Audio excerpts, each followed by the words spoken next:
Dear students, good morning all of you.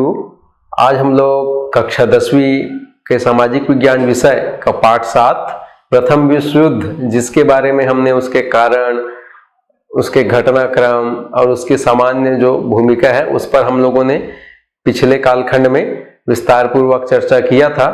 आज की कक्षा में हम इसके परिणाम के उपरांत शांति समझौते और उसके बाद में राष्ट्र संघ का उदय, उसकी बातों को समझने का प्रयास करेंगे। मैं गेवाराम नेताम, व्याख्याता एवं प्रभारी प्राचार्य, शासकीय उच्चतर माध्यमिक विद्यालय बिरेतरा, विकास खंड एवं जिला धमतरी, आपके सामने हम जो है प्रथम विश्व युद्ध के परिणामों को बिंदुवार हम समझने का प्रयास करते हैं। तो चलिए देखते हैं कि प्रथम विश्व युद्ध के क्या क्या परिणाम निकलकर विश्व के सामने आए। तो सबसे पहला हम देखें राजनैतिक परिणाम कि पूरे विश्व में किस प्रकार से राजनीतिक स्थितियों में परिवर्तन आया। दूसरा हम देखें तो सैन्य परिणाम, सैन्य संबंधी, सैनिक गतिविधियों संबंधी किस किस प्रकार के परिणाम निकल करके सामने आया। इसी प्रकार से हम देखें कि इस आर्थिक परिणाम का आशय कि अर्थव्यवस्था में, आर्थिक जगत में प्रथम विश्व युद्ध के बाद किस किस प्रकार के परिणाम हमारे सामने नजर आया। अगले क्रम में हम देखें तो सामाजिक परिणाम, समाज में, सामाजिक क्षेत्र में, सामाजिक स्थितियों में, सामाजिक वातावरण में, सामाजिक ताने बाने में किस प्रकार का प्रभाव या परिणाम प्रथम विश्व युद्ध के बाद में देखने को मिला, तो उसको हम सामाजिक परिणाम के अंतर्गत रखकर अध्ययन करेंगे। अगले क्रम में हम देखें वैज्ञानिक प्रगति कि एक महत्वपूर्ण परिणाम इसका रहा प्रथम विश्व युद्ध का कि वैज्ञानिक प्रगति कि किस किस प्रकार से वैज्ञानिक क्षेत्र में, विज्ञान के क्षेत्र में क्या क्या आविष्कार हुए, कौन कौन से प्रगति हुए। चलिए तो हम सिलसिलेवार बिंदु के अनुसार से हम ये जो परिणाम है इसको और विस्तृत रूप में समझने का प्रयास करते हैं। आप स्लाइड के अनुसार से स्लाइड में लिखी हुई बातों को अध्ययन करते जाएंगे, नोट करते जाएंगे हम, और सुनते जाएंगे, समझते जाएंगे। तो सैन्य परिणाम के अंतर्गत हम देखें कि लगभग 80 लाख सैनिक जो है इस युद्ध में मारे गए, लगभग 2 करोड़ है ना व्यक्ति जो है घायल हुए। साथ ही साथ घायल होने के बाद युद्ध के जो कष्ट था, युद्ध का जो है ना में उनको जो शारीरिक नुकसान पहुंचा था, उसके कारण से भी ये लोग मर गए। इसी प्रकार से हम देखें तो जर्मनी, जो कि प्रथम विश्व युद्ध का एक प्रमुख घटक देश था, उसके शिविरों में लगभग 25 लाख कैदी बंदी थे, उनको युद्ध बंदी के रूप में रखा गया था। इसी प्रकार से हम देखें तो भारत भी, चूंकि उस समय ब्रिटेन या इंग्लैंड का उपनिवेश था, तो उसने ब्रिटेन की ओर से भारत जो है इस प्रथम विश्व युद्ध में हिस्सा लिया, भाग लिया, और भारत के लगभग 13 लाख सैनिक इस युद्ध में शामिल हुए और 74,000 सैनिक इस युद्ध में मारे गए। तालिका 7.1 के माध्यम से प्रथम विश्व युद्ध में जो मानवीय क्षति हुई, उस मानवीय क्षति को हम इस तालिका के माध्यम से बहुत अच्छी तरीके से क्या कर सकते हैं, समझ सकते हैं कि यह हम ऑस्ट्रिया, ब्रिटेन, उसके उपनिवेश सहित फ्रांस, जर्मनी, इटली, रूस, तुर्की, संयुक्त राज्य अमेरिका, है ना, ये जो देश हैं जो इस युद्ध में शामिल हुए, और उस है ना उन देशों से सैनिकों की संख्या कितनी रही जो इस युद्ध में शामिल हुए, फिर मरने वालों की संख्या, घायल जो सैनिक है उनकी संख्या, या जो घायल लोग हैं उनकी संख्या, साथ ही साथ इस युद्ध में बंदी बनाए गए या युद्ध के दौरान जो लापता रह गए ऐसे लोगों की संख्या। तो इस टेबल के माध्यम से हम इसको बेहतर तरीके से क्या कर सकते हैं, समझ सकते हैं कि किस देश से कितने सैनिक लोग इस युद्ध में शामिल हुए, उसके मरने वालों की संख्या, घायल रहने वालों की संख्या, और या बंदी बनाए गए या युद्ध के दौरान खो गए, लापता रह गए, ऐसे लोगों की संख्या को हम इस तालिका के माध्यम से समझ सकते हैं।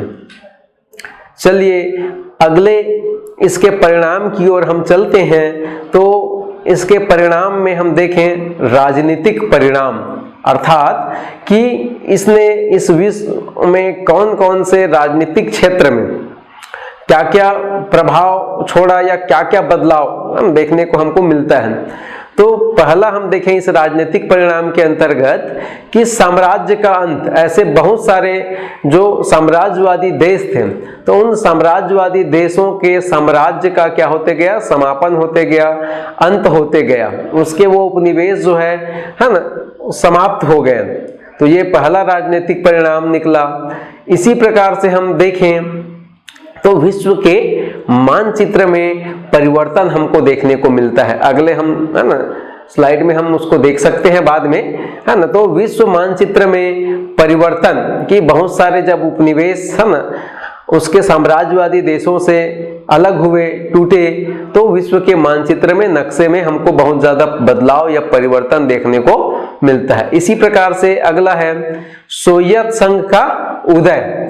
सोवियत संघ का एक उदय जो है इस प्रथम विश्व युद्ध के बाद में है ना विश्व में एक प्रमुख देश के रूप में उभर करके सामने आता है। अगला हम समझने का प्रयास करें कि राजनीतिक परिणाम के तहत जो उपनिवेश थे, है ना, जहां जहां पर कब्जा था शक्तिशाली देशों का, तो ऐसे उपनिवेशों में अब अपने देश में, अपने देश की स्वतंत्रता के लिए जन जागृति, जागरूकता है ना, जागरण जो है प्रारंभ हुआ, वो जागृत होने लगे अपने स्वतंत्रता के लिए, अपनी आजादी के लिए। क्योंकि इसके पहले प्रथम विश्व युद्ध के दरमियान ही रूस जो है ना वहां पर अपने शासक के खिलाफ में संघर्ष हुआ, जर्मनी में भी अपने शासक के खिलाफ में संघर्ष हुआ। तो इस उदाहरणों से सीख लेते हुए उपनिवेशों में जन जागृति या जागरण का कार्य जो है फैलने लगा। इसी प्रकार से आप देख सकते हैं विश्व राजनीति पर यूरोप का प्रभाव अब कमजोर पड़ने लगा। प्रथम विश्व युद्ध में हम देखें तो जो यूरोप है ना, वो यूरोप अभी तक शक्तिशाली है ना महाद्वीप के रूप में वो पूरे विश्व में है ना राजनीति पर अपना पकड़ बनाए रखा था, परंतु प्रथम विश्व युद्ध के बाद है ना उसका प्रभाव, यूरोप का प्रभाव विश्व की राजनीति पर अपेक्षाकृत पहले की तुलना में हम देखें तो कमजोर हो गया, है ना, कम पड़ गया। अगले राजनीतिक परिणाम के रूप में हम समझें कि अधिनायकवाद का उदय हुआ। अधिनायकवाद का उदय मतलब अब विश्व में प्रथम विश्व युद्ध के बाद में जो हारे हुए राष्ट्र हैं, खास करके आप देख सकते हैं जर्मनी है, इटली, जापान, ऐसे देशों में तानाशाही शासन व्यवस्था का क्या हो रहा है, उदय हो रहा है। अगले क्रम में हम देखें द्वितीय विश्व युद्ध का बीजारोपण। एक महत्वपूर्ण राजनीतिक परिणाम इसका यह निकला कि इस प्रथम विश्व युद्ध ने द्वितीय जो या दूसरे विश्व युद्ध है जो सन 1939 से चालू हुआ, प्रथम विश्व युद्ध के समापन के लगभग 20-21 साल बाद, तो वो दूसरा विश्व युद्ध की शुरुआत या उसके बीजारोपण का कार्य भी प्रथम विश्व युद्ध से ही हो जाता है। और इसके बाद हम देखें तो राजनीतिक परिणाम के तहत विश्व शांति की स्थापना के लिए प्रयास जो है प्रारंभ किया गया कि विश्व में शांति व्यवस्था बनी रहे, इसके लिए क्या किया गया, प्रयास किया गया। और आगे हम समझ सकते हैं कि जो राष्ट्र की स्थापना प्रथम विश्व युद्ध की समाप्ति के बाद में किया गया था, तो ये विश्व शांति की स्थापना की दिशा में किया गया प्रयास था। ये आप देख सकते हैं मानचित्र 7.2 की सन 1919 अर्थात प्रथम विश्व युद्ध की समाप्ति के बाद विश्व के मानचित्र में इस प्रकार का परिवर्तन हमको देखने को मिलता है ना, कि कौन कौन से क्षेत्र यहाँ पर हैं जो पहले एक थे, है ना, वो क्या होते गए, अलग अलग होते गए, जर्मनी का बंटवारा हो गया, है ना। तो ये ऑस्ट्रिया हंगरी पहले एक थे, अलग हो गए। पोलैंड की स्थिति को आप देख सकते हैं, जर्मनी की स्थिति को आप देख सकते हैं, है ना, कि पूर्वी जर्मनी हो गया, एक पश्चिमी जर्मनी अलग हो गया। इस प्रकार का परिवर्तन जो है हमको देखने को मिलता है। अगले परिणाम के रूप में हम देखें तो है एक महत्वपूर्ण परिणाम अर्थव्यवस्था में या आर्थिक जगत में, आर्थिक क्षेत्र में हमको आर्थिक परिणाम के रूप में देखने को मिलता है, जिसके तहत हम देखें तो अपार जनधन की क्या हुई, क्षति हुई, है ना। बहुत सारे लोग इसके पहले आपने एक टेबल के माध्यम से समझा था कि कैसे, है ना, मानवीय क्षति कि चाहे वो सैनिकों का हो, चाहे आम नागरिकों के रूप में हो, है ना, जनता जनार्दन के रूप में हो, तो जनता की बहुत ज्यादा इसमें क्षति हुई थी। साथ ही साथ हम देखें तो धन संपदा के मामले में भी प्रथम विश्व युद्ध में बहुत ज्यादा नुकसान पूरे विश्व को सहना पड़ा था। उसका ये परिणाम ये निकला कि प्रथम विश्व युद्ध के समापन होने के कुछ वर्षों बाद ही पूरे विश्व में एक आर्थिक संकट, आर्थिक महामंदी का दौर चला, जिसने पूरे विश्व में अर्थव्यवस्था को नुकसान पहुंचाया, चोट पहुंचाया और मंदी के दौर पे या मंदी की स्थिति में हम पहुंच गए थे। तो ये एक आर्थिक संकट भी प्रथम विश्व युद्ध के बाद में हमको अर्थव्यवस्था में, आर्थिक जगत में देखने को मिलता है। इसी प्रकार से हम देखें सरकारी आर्थिक नीतियों में परिवर्तन, तो प्रथम विश्व युद्ध का एक महत्वपूर्ण परिणाम अर्थव्यवस्था के क्षेत्र में हम देखें या समझें तो सरकारी जो आर्थिक नीतियों में अब सरकारों को अपनी अर्थव्यवस्था, है ना, से संबंधित नीतियों में आर्थिक संकट के कारण से क्या करना पड़ा, बहुत परिवर्तन करना पड़ा, कुछ बदलाव करना पड़ा, ताकि अर्थव्यवस्था जो है सुचारू रूप से चल सके, लोगों को रोजगार की प्राप्ति हो सके। क्योंकि प्रथम विश्व युद्ध के दरमियान हम देखें तो अर्थव्यवस्था पूरी तरीके से सरमरा गई थी, पूरी तरीके से, है ना, उसमें रुकावट आ गई थी, धीमा हो गया था। फिर आर्थिक मंदी जैसे संकटों का भी हमको क्या करना पड़ा था, सामना करना